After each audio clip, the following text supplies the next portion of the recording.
Shalom, this is Priest and Officer Harya Allah. Yahweh Hashem, Yahweh Hashem, Yahweh Barak Thumb to the brothers, Yahweh Hashem, Thumb, Hashem, Yahweh to the sisters. Clap it up, Monday night history class. We are once again live, ISUPK headquarters, and it's going down. Give me a 1 in the chat if you can hear me loud and clear. Let me check myself on YouTube to make sure I'm loud and clear. I have many problems in life. One of them is me not being loud and clear. All right, today we're getting into, if y'all see the title of tonight's class, it is Pride Month. Who's proud? Who is proud during Pride Month, man? Who is proud, man? Before we get into this, big shout out to Officer Abaya in the building. Give him a hand. And we setting it off the way we do every single Monday. And it's going down. So we're getting into this Pride Month, man. We're going to set it off with my favorite history class verse. So we get Deuteronomy 32:7, Baba Kashab. John.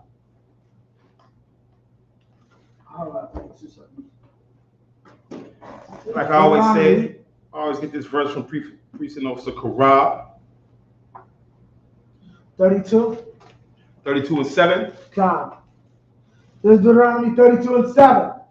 Remember the days of old. Say it again. Remember the days of old. Say it again. Remember the days of old. It is impossible to celebrate Pride Month, LGBTQ Pride Month here in 2023 without remembering how we got here. Say it again. Remember the days of old. Keep going. Consider the years of many generations. Consider the years of many generations. If you are Black, Hispanic, or Native American Indian, and you're going to be in that parade, and you're going to be marching along prideful right next to our oppressor, you should remember the days of old and remember the generation of Salakia. Say it again, sir. Consider the years of many generations. And consider the years of many generations. Consider how you got there. Consider how it is possible with your unique experience here in America and our oppressor's unique experience here in America. How is it possible in 2023 you can both come together in the same community and say you are proud? How is that possible? We're going to be getting into that today and kind of getting into the history of this LGBTQ community. Because if you're a member of this LGBTQ community and you celebrate Pride Month alongside our oppressor, this like every year around this time when these classes begin to come out and brothers begin to hit these breakdowns that we're going to hit in a moment, I find it so strange. I think to myself, how is it possible that a Black or Hispanic can be a member of the LGBTQ community and be prideful and proud of that right next to our oppressors? You see, being in the LGBT community and having LGBTQ lifestyle is the lifestyle of our oppressor. But try to go back and think exactly when this lifestyle here in America begin to come upon us. Like what history, what slave narratives do we have to show that this was a part of our lifestyle here in America prior to this rebranding of the LGBTQ community? You know, it doesn't take a rocket scientist to know that our introduction in this community was due to slave masters forcing themselves on us. I mean, let's keep it 100, you know? Where was this thriving LGBTQ slave community? You know, what narrative speaks of it? This was never a part of our communities, a part of our neighborhoods, a part of our families, and a part of our lifestyles. Most Blacks and Hispanics was introduced to the LGBTQ community by having their disgusting slave master force himself upon them for whatever reason. That was our introduction into this community. And so here in 2023, you're at the Pride Parade. Our oppressor is at the Pride Parade, and you'll stand right next to him and celebrate the fact that you are proud to be in this community. We're going to get into the history, man, and we're going to break down how these very acts is an abomination according to the Most High, and we're going to break down the history of how exactly our people got initiated into this lifestyle, how our people and what the initial LGBT community was there for. Like a brother broke this down for me, so and I thought about this. It was real interesting, right? Like a lot of times our people don't understand how slavery being abolished now stopped our oppressor from partaking in practicing a lot of his sick nature, his sick fetishes, you know? Like for example, like nowadays we have a term for serial killers, right? You know, when you hear the term serial killer, you think about a particular type of person that's a serial killer, right? During slavery, a serial killer was simply a slave master with a bad attitude. Right. That's a serial killer, right. You know?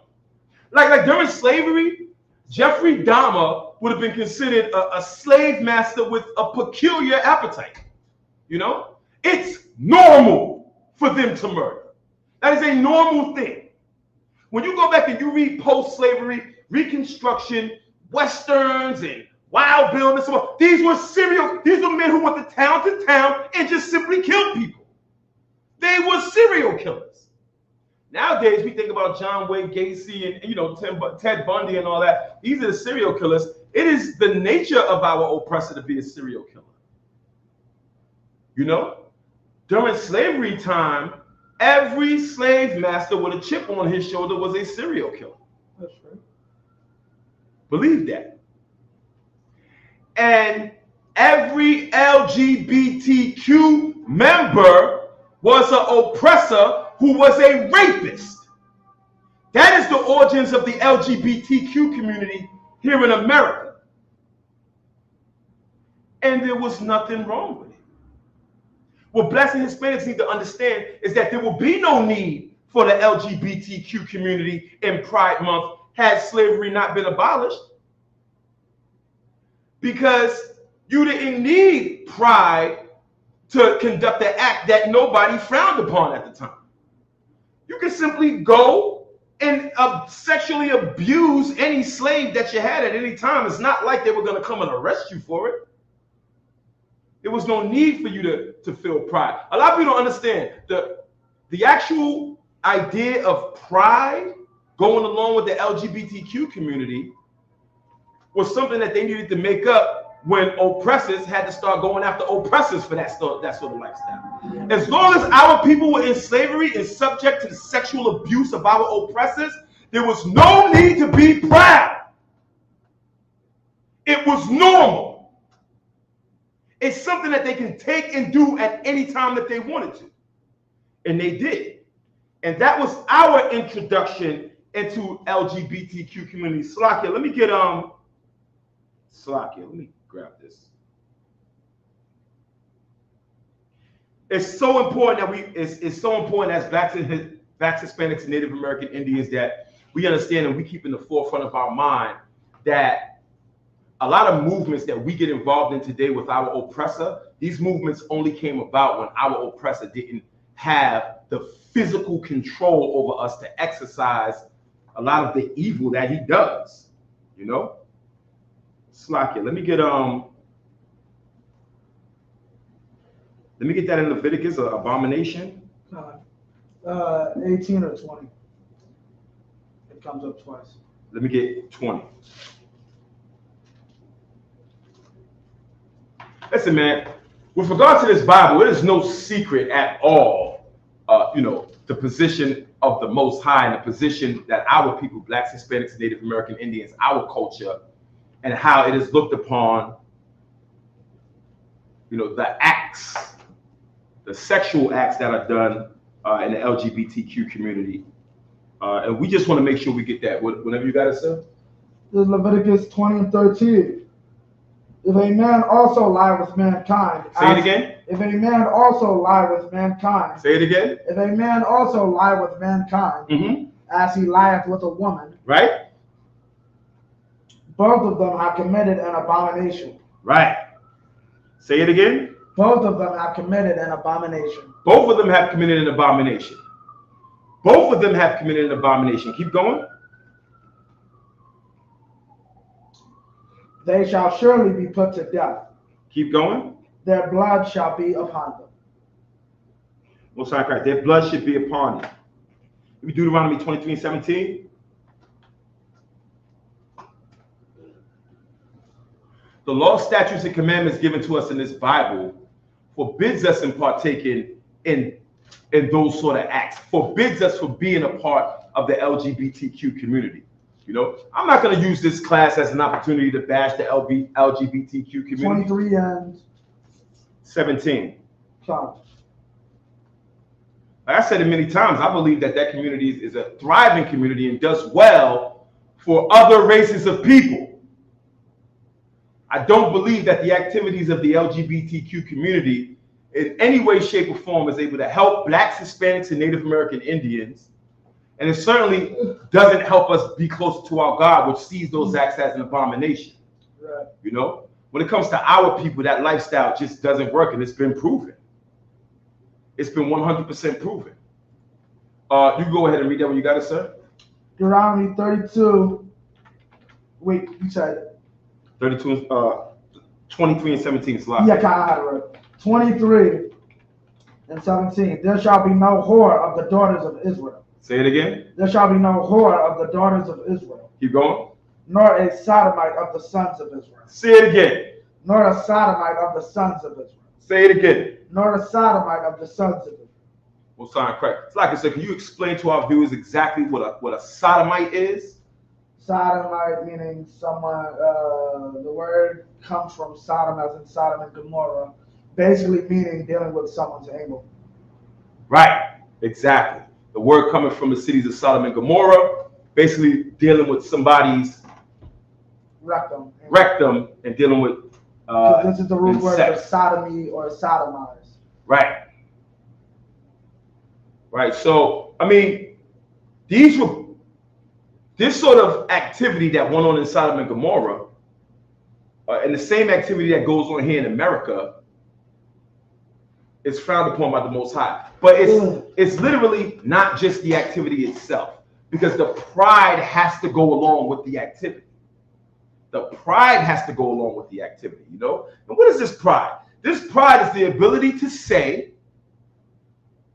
I refuse to hide in shame. I refuse to hide in shame. Moving forward, I'm going to come out of the closet. I am no longer going to hide my lifestyle. I'm going to bring it into the forefront, and you must accept it. That is what pride is about. Slacker, so go ahead. It's strange. Usually people who need to wear a diaper 24/7 as a grown person hides that type of information. God, 100%. 100%. Listen, man, the officer's bringing out is right, man, and the pride, Slacker, so go ahead. I don't understand going into the same vein, like, can cigarette smokers have pride? Right. Can, what's another dangerous lifestyle? Bungee jumpers. Right. People who flatline, because I hear that's an actual, people do it like a drug. Can they have pride? How does something that leads to possible, how can you be proud that you're giving yourself a higher likelihood to die? Right. Like, that's what I don't understand about pride. What are you proud of? You're proud that you can love who you want to love. To a point, and here's my problem with it. It's like, my main problem is they try to liken it to what we went through. Right. And it's like, there's no amount of clothing that can make us the same. Right. And why do I say clothing? You can dress like a white man, and that's what you'll be treated as. Right. I can dress like a white man. Guess what I'm getting treated as? So to say that and to say our struggles are the same, because they try to say we're taking pride in the fact that back in the day, they used to abuse us, they used to do this, they used to do, because you chose to go into spaces where you are not accepted and blazingly showing your acceptance. Right. Meaning what? They're not going to know you're a homosexual unless you're out there in a wig dressed like a woman with a man's face. Right. And there's nothing I can do to hide that I'm a black man. Right. Like, and sometimes you're going into you want to dress like a woman at work. I want to make it home before sundown because I didn't work in a sundown town. Our struggles are not the same. I have to be proud of the way I was born. Right. You're choosing to be proud in how you feel you should have been born. Right. I feel like I should have been born rich. Can I have rich pride? Right. Salakia, that's it. Oh, no. Give him a hand, man. Fine Christ, man. You bring it out, it's so heavy, man. And yeah, like being black, Hispanic, being of the 12 tribes of Israel, every single thing has to be looked at as different. It has to be, especially when you're looking back in history. You can't end up in 2023 celebrating pride. Because think about it. This is the most important thing you need to realize if you're celebrating Pride Month.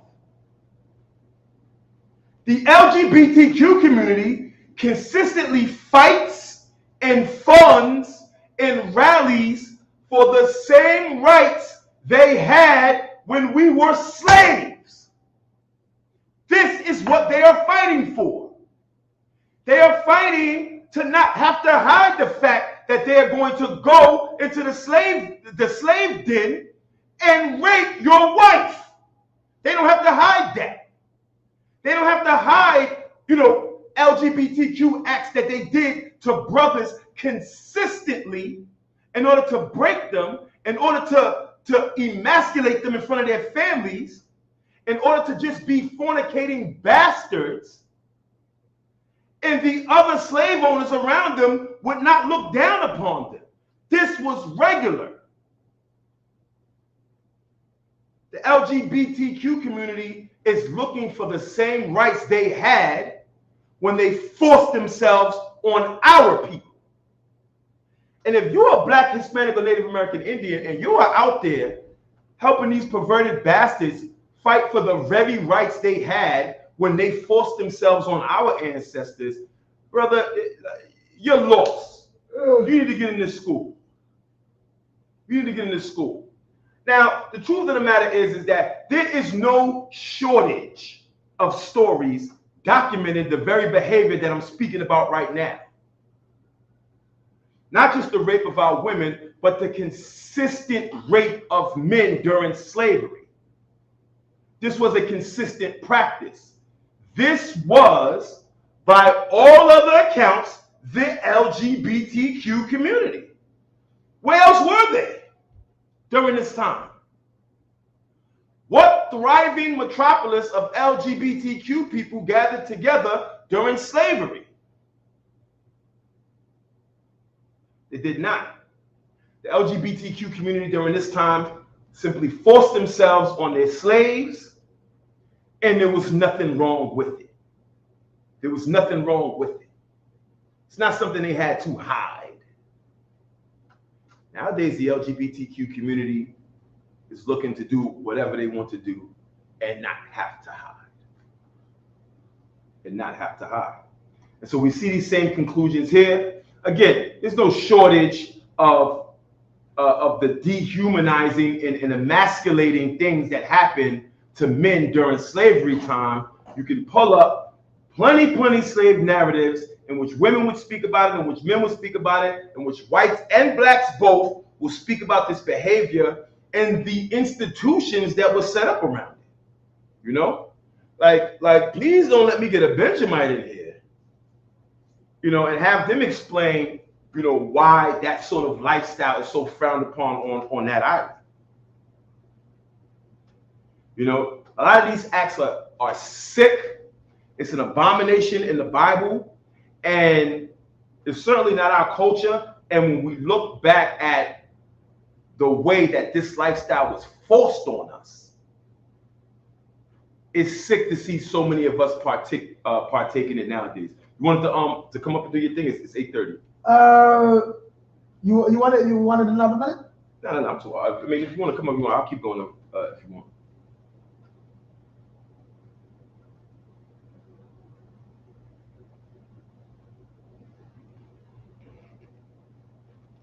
Give me 2 minutes. Okay, kind. They're also going to come up in 2 minutes, man. And again, I'm not going to get into the narratives on this, but you know, it's important that we do take a look at these certain things, man, and we do take a look at the tactics that the LGBTQ community uses in order to push their agenda, especially on our children. And when you see these tactics, it's not difficult for you to realize how the lifestyle was forced on us in slavery.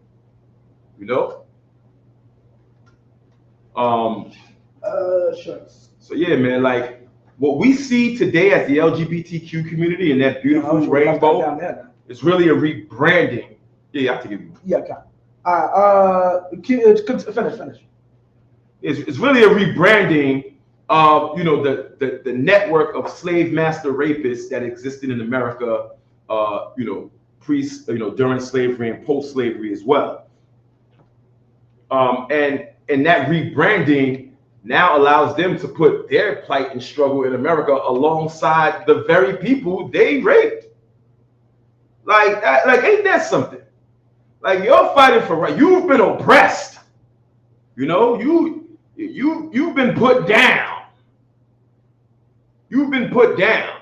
You know, if the LGBTQ community had any compassion in their hearts for the rights of broken people, they would donate all their resources and every dime that they have to the Israelite School of Universal Practical Knowledge under Commander General Yohanan, so we can continue to help Blacks, Hispanics, and Native American Indians, so we can continue to feed our people and educate our people on the dangers of joining the LGBTQ community.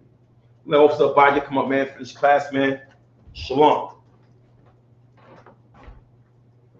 Most High in Christ, clap it up. Slack, I wasn't even. Nice. Nah, I wasn't even ready. Oh. Nah. Well, you good. Come. All right, Most High in Christ, Baruch Hashem. We're gonna get it started. 2 seconds. Give me 1 second. I just gotta handle something real quick. Slack, bear with me, y'all. I just gotta handle something real quick.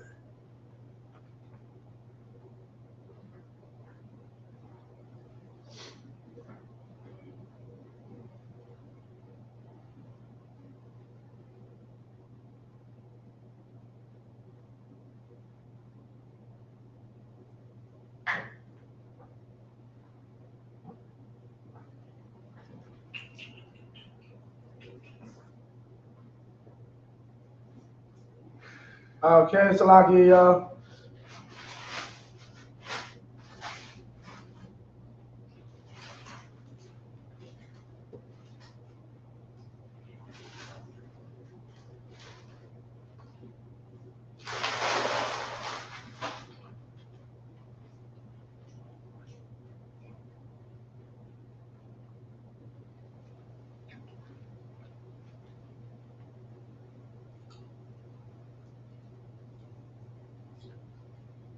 Salaki, let me get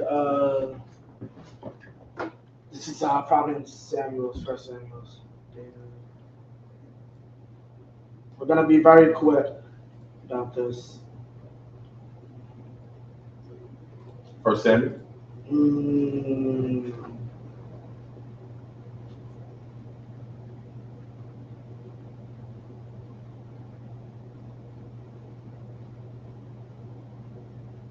Salaki again.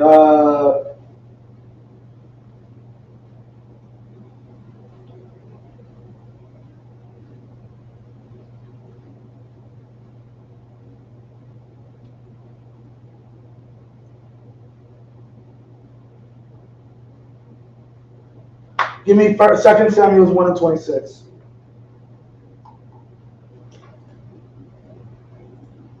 Second Samuel chapter 1 verse 26. Now you got idiots. Are you familiar with this scripture? Huh? You're not familiar with this one? David and Jonathan are gay lovers. You're not familiar with that one?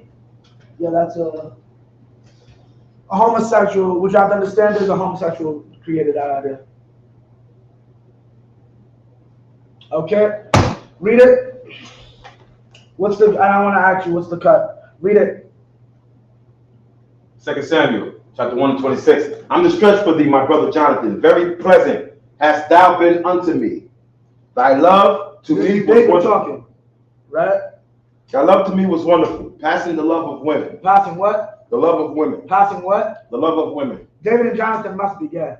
Look, the Bible just said that Jonathan has a love for David that surpassed the love of a woman.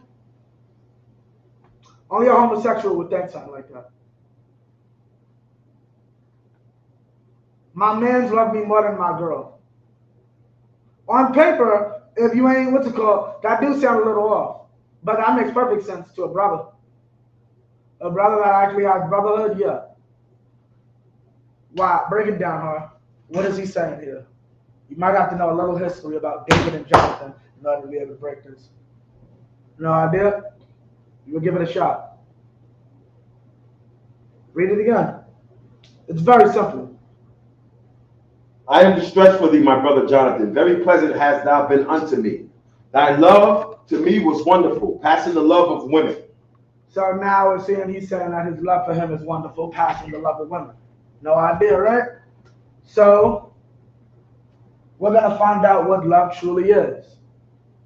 Right? What is the greatest love that a man can have? So we're saying that there's a love, that the love that David has for Jonathan is a love that surpasses the love of a woman. For history's sake, so we're aware, David and Jonathan met from David being a member. Well, he originally met from David saving Jonathan's father's army from a 9-foot African. The entire army, basically Jonathan included, did not want to fight that 9-foot African. This little young man, not even military age, came and does the work for us. Jonathan saw that and took that brother under his wing, right? So those two brothers were constantly going to war with each other, going to war together, right? That's the narrative. They are war comrades, right? We clear on that? Now drop that, give me John 13 and 15. Or is it 15 and 13? I want to say, hold on, give me 1 second.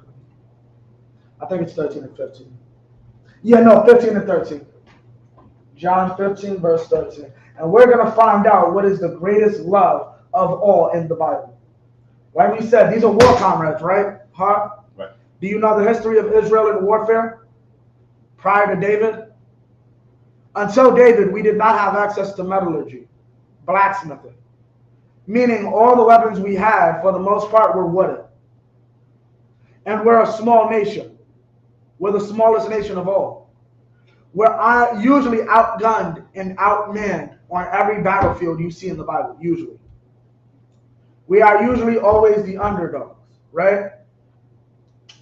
With that being said, David and Jonathan went to battle together and they both went home. You know why? Because Jonathan had a love that surpassed the love of women. And David had it too, for each other. Give me verse 13. And I'm going to explain to you why a homosexual could never understand it. What did he say?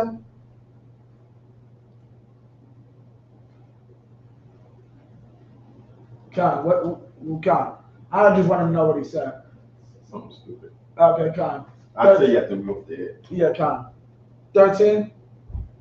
Verse 13. Greater love hath no man than this. What? Greater man have no love than this. Greater love have no man. There is no love on this earth greater than what I'm about to explain to you. Read on. That a man lay down his life for his friends. That a man do what? Lay down his life for his friends. That a man do what? Lay down his life for his friends. David is telling Jonathan, you have a love greater than the love of women, because you will give up and fight me against your own father. Right? Because Saul at that point wanted to kill David. And Jonathan, his son, is saying you cannot kill an innocent man. And he's saying you're going against your father for me. That man could kill you. That man could dethrone you. And Jonathan is supposed to be king. Saul even says this to him. You're defending a man who's about to take your throne. But Jonathan was a righteous man. So he would die for his brother. Read that from the top, verse 13. Verse 13. Greater love hath no man than this, that a man lay down his life for his friends.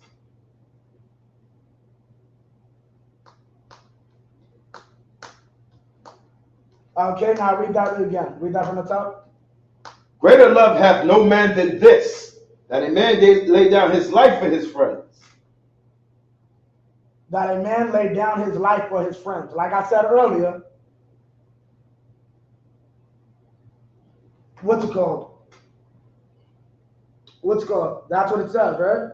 Mm-hmm. Awesome. Right.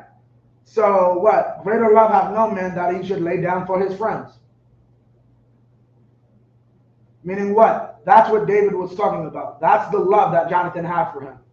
Jonathan and David were war comrades. Meaning, most days, they were going to possibly die for each other on the battlefield. Now, how can I explain? A homosexual could never understand that. Brothers can. Have you ever watched Belly? Have you ever watched Favorite Soldiers? You know what I'm about to bring up, right? Remember Beanie and DMX in both movies? What was Nas and Kevin Hart about to do right before Beanie and DMX came to the door? Go be with their woman, right? Mm-hmm. Beanie and DMX come to the door. I have beef. I might not be alive tomorrow. I have problems that are pressing. And if you do not help it, my girl will be a widow. My children will be orphans. So you know what Nas and Kevin Hart said? Because you're my brother, I'll take that up with you. I'll leave this house and jeopardize my girl being a widow and my wife and my kids being orphans. And you know what both their women said? You're crazy, you're a fool, F you.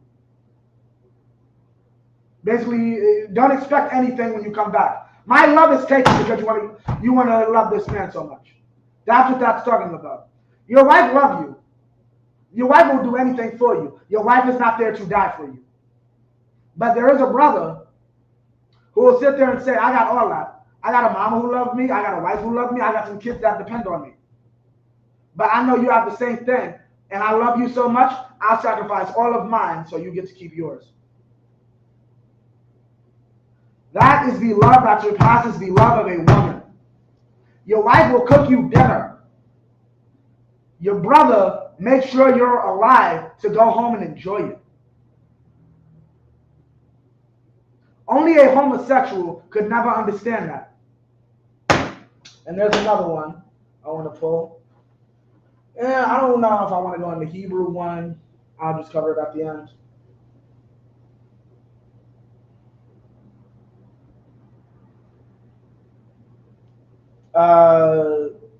What is it?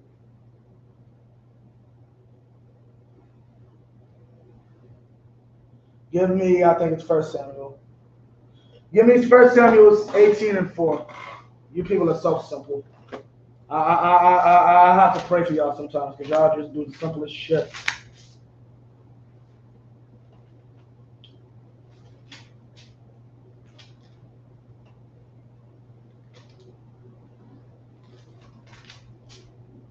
First Samuel 18 verse 4.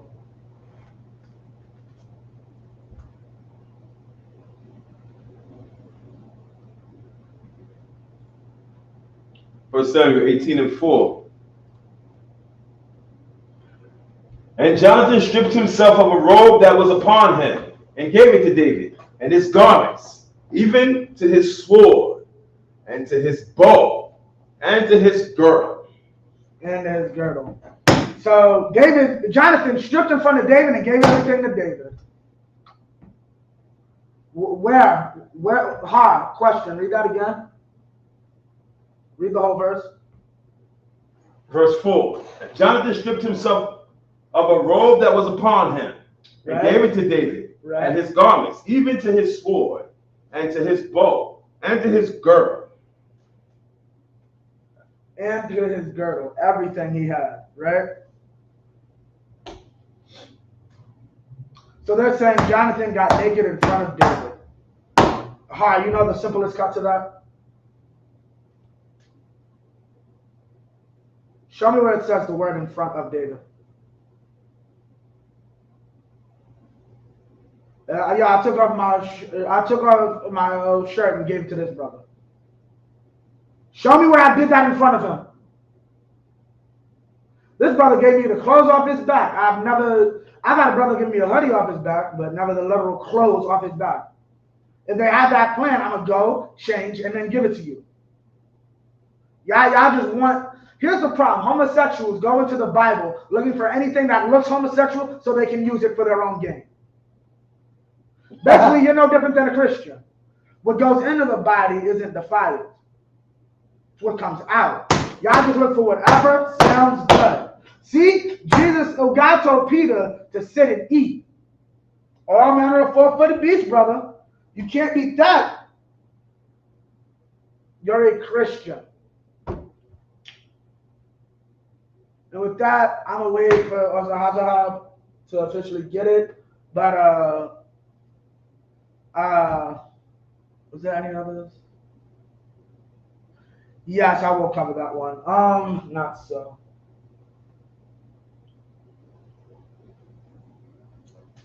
Because I've heard this one. It's not that big.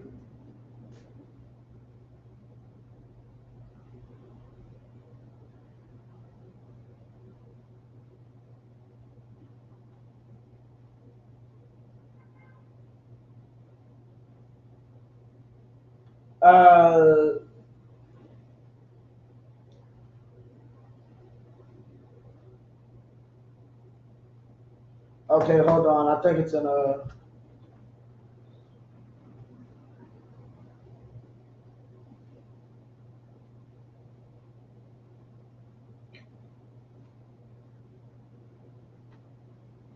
Hold up.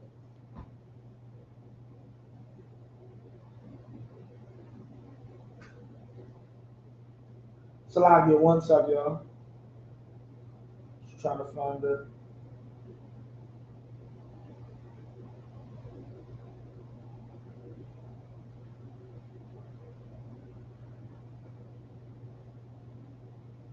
Give me John 13.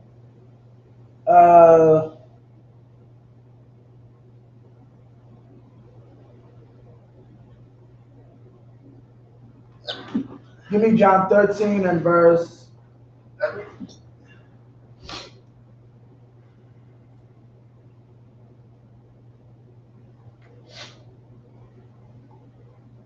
5.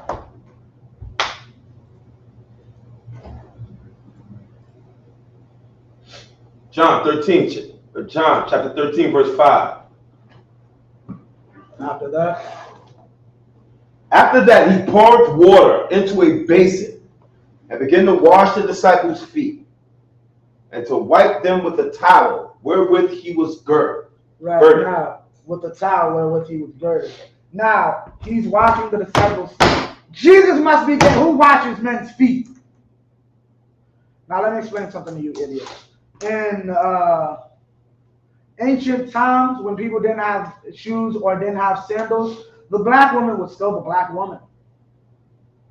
Long of the story short, just like you got to take your shoes off in most sisters' houses today, most sisters and brothers too would keep a jar of water in front of their house, in front of the door, so that people that come into the house, can wash their feet and get whatever dirt or guts off their feet before you enter into their homes.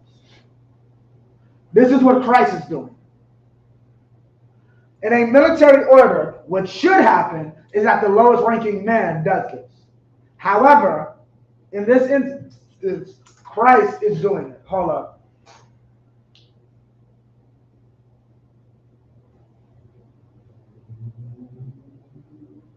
Now, keep going. Verse 6. Verse 6. Then cometh he to Simon Peter, and Peter saith unto him, Lord, dost thou wash my feet? Why are you washing my feet? Like, what is going on here? There's another version where he says that's not correct. Like that, not so. And Peter, Most High, Christ has to tell him, Basically, shut up, allow it. Read on. Verse 7. Yahushua answered and said unto him, What I do thou knowest not now, but thou shalt know thereafter. Hereafter. Meaning, now here's the thing.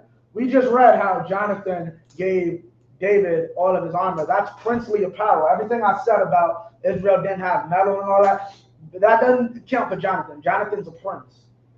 Jonathan's the next king. Like, the stops were pulled out for Jonathan and Saul. They're the king of our nation. They have to look good at all times. Jonathan said, you're like a king.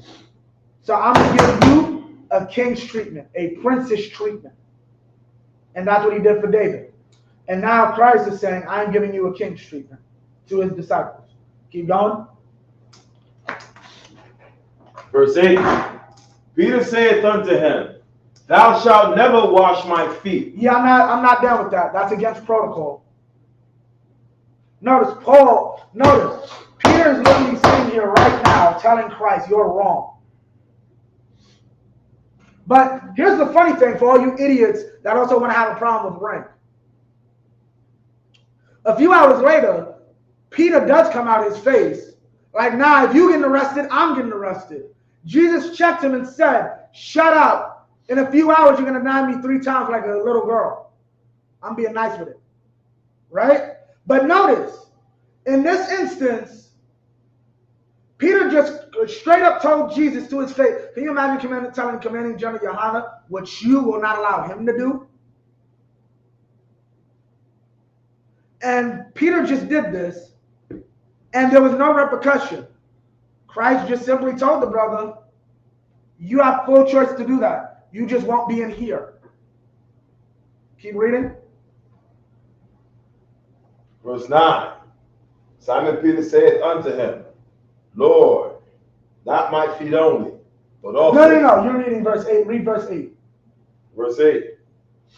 Peter saith unto him, Thou shalt never wash my feet. Yahushua answered him, If I wash thee not, thou hast no part with me. Yeah, you ain't a part of this if I don't wash you. So what was Peter's answer after that? Verse 9.